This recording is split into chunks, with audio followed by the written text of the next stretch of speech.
Okay, let's dive into this. Today, we're opening a case file that perfectly captures that terrifying intersection where local myth meets raw, documented reality. We're unpacking the truly chilling disappearance of a journalist named Arjun Sharma. Now, what makes this explainer so uniquely gripping isn't just the sheer scare factor, though there's plenty of that. It's actually a fascinating look at the psychology of fear and exactly how urban legends evolve in the digital age. You see, we aren't just looking at neighborhood hearsay today. We're looking at a real found footage scenario, analyzing the digital breadcrumbs left behind by a guy who walked right into the jaws of an urban legend. You're late. Just let that sink in for a second. That haunting, disembodied phrase was the very first anomaly captured on Arjun's audio recorder. It's this cold, almost calculated greeting delivered to a man standing in a supposedly empty building. And, well, to really understand why those two words are so deeply unsettling, we have to talk about exactly where Arjun was standing when they were recorded. Section 1. The Legend of Room 309. So, to fully grasp this, we've got to establish the grim status quo long before Arjun ever walked through those front doors. The number is 20. For 20 long years, the Hillcrest Hotel sat completely abandoned. It was closed down and left to rot after a deadly, mysterious fire that claimed the lives of several guests. For 2 entire decades, it was just this blackened, isolated shell on the edge of town. But here's the crazy part. Despite all the destruction and the years of decay, one single room on the 3rd floor remained entirely untouched by the flames and the elements. Room 309.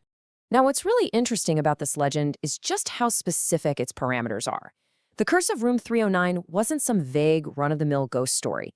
It was a highly specific local rumor claiming that every midnight, a voice inside that untouched room whispers the names of the people who will disappear next. It's basically a prophetic death sentence. But you have to remember, Arjun Sharma was a journalist. He literally laughed at these rumors. He arrived at the Hillcrest Hotel armed with his camera, his audio recorder, and a strict analytical mindset entirely focused on debunking this whole myth. Section 2. Midnight at Hillcrest. As Arjun breached the dusty, silent hotel, well, let's move to and see how this builds, because this timeline of anomalies escalates rapidly. So it was a rainy night, the hallways were coated in 20 years of dust, and the silence was absolute. But as his watch ticked closer and closer to the witching hour, Arjun's skepticism shattered in a matter of minutes. First, we have his arrival. Then, out of the absolute silence, his audio recorder captures that impossible faint voice we discussed earlier, telling him he was late. Immediately following that audio spike, the physical environment actually begins to warp. There's a massive sudden temperature drop in the hallway, and then incredibly, the hotel lights overhead begin to flicker for a few seconds. Guys, remember, this building has had absolutely zero electricity connected to it for 2 decades. The impossible was happening right in front of his lens. And then, the pacing shifts entirely. A second whisper comes through the darkness. Don't turn around. I want you to ask yourself right now, what would you do if you were in Arjun's shoes? You're completely alone in an abandoned, pitch-black hotel, and an invisible voice whispers that directly into your ear. On the recovered audio, you can hear Arjun's breathing become noticeably heavy. The panic is definitely setting in, and yet despite the explicit warning, he slowly turns. Section 3. The camera's truth. This brings us to the absolute most critical turning point in the timeline. It's the exact moment the supernatural is undeniably confirmed through the lens of Arjun's equipment. And this brilliantly illustrates the sheer terror of his situation. So when Arjun turns around, looking with his own naked eyes, the physical hallway is completely empty. There is absolutely no one there. But when he looks back down at his camera's digital screen, a pale woman with horribly burnt skin is standing directly behind him. He spins around again, and in reality, there's still nothing. But the camera? It simply continues recording her standing right there in the digital space. It's this terrifying dichotomy between what the human eye can perceive and what the lens actually captures. Section 4. The Wall of Names. We're now entering the climax of the footage. The tension in the audio is just palpable. The burnt woman is on the screen. Arjun is effectively trapped in the hallway, and the cursed room itself finally decides to actively claim its intruder. The mechanics of the curse coming to fruition are laid out in this deeply horrifying sequence. First, the heavy wooden door of room 309 simply creaks open, completely by itself.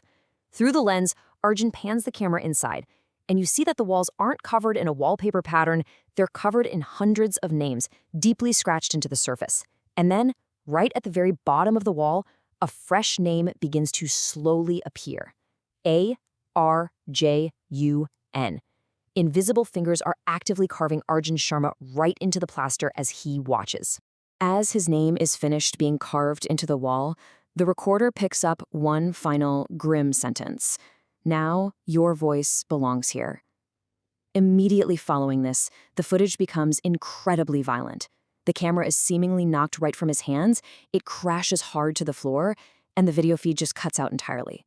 Section 5. The final footage. That brings us to the grim aftermath. You see, the resolution of this case file relies entirely on what was discovered the following morning, when the sun finally came up and the police were called to investigate the abandoned property. So the crucial point is exactly what the detectives found. When they swept the Hillcrest Hotel, they found it completely empty. I mean, there was absolutely no sign of Arjun Sharma anywhere.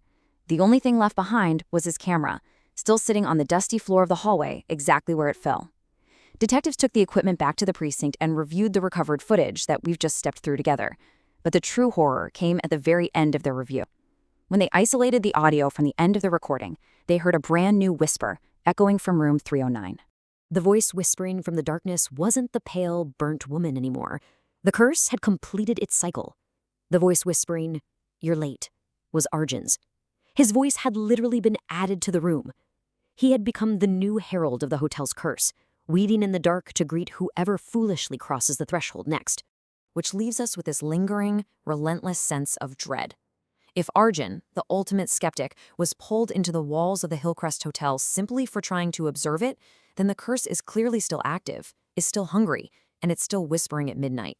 So the only question that truly remains is, who will room 309 call next?